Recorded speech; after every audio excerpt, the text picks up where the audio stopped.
speaker is Mickey Brady, who is the Sinn Féin Member of Parliament for Newry and Armagh.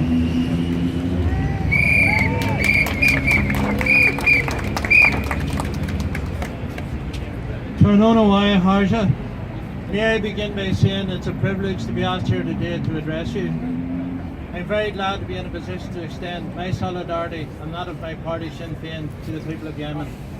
It's heartening to see so many people turn out to register our opposition to the humanitarian crisis and suffering in Yemen. As a party, we have all been utterly shocked at the images of the thousands of people who have died in the conflict. 14 million need food assistance and are at risk of famine. The UN World Food Programme warned that the country faces a full-blown famine in 6 months unless things rapidly change.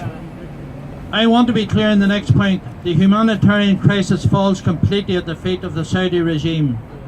More than 18,000 air raids have been carried out in Yemen since 2015 by the Saudi and UAE-led military coalition, and almost one-third of all bombing missions struck non-military sites. Sinn Féin has repeatedly called on the Irish government to join the calls to impose an arms embargo on Saudi Arabia.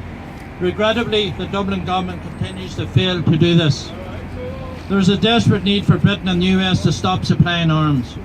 US contracted military planes are leaving Shannon Airport in the west of Ireland. If Dublin is serious about being peace brokers, surely to God we have to stop supporting this war through the US use of Shannon Airport. We call on the Irish government to significantly increase humanitarian aid to Yemen and closely monitor the ability for humanitarian aid to reach the vulnerable populations in most need. This includes an end to the blockages and blockades. A coalition blockade has caused a humanitarian disaster with 7 million people facing famine today. The Saudi Arabian-led military campaign has been brutal and highly illegal. As we stand outside Downing Street, it is worth stating that Britain is one of the largest suppliers of arms to Saudi Arabia. Indeed, in December 2016, the British Defence Secretary was forced to tell the House of Commons that British-made cluster bombs had been dropped by Saudi Arabia in Yemen. The Convention on Cluster Munitions, which was adopted on the 30th of May 2008 in Dublin and signed by 120 countries, bans use of cluster bombs and commits all signatories to work to prevent their use by anyone else. It is entirely correct to challenge the British government on their appeasement of Gulf dictators and long-standing arms trade relationships with these autocratic regimes. Britain has rarely played a constructive or supportive role in conflict-ridden regions in the world, and we in Ireland are well aware of that. But it is quite another thing to profit from this war and destitution. If the British government wish to posture as guardians of basic rights and democracy, they must end their complicity in escalating conflicts through sales of British guns and in some of the worst rights abuses on earth.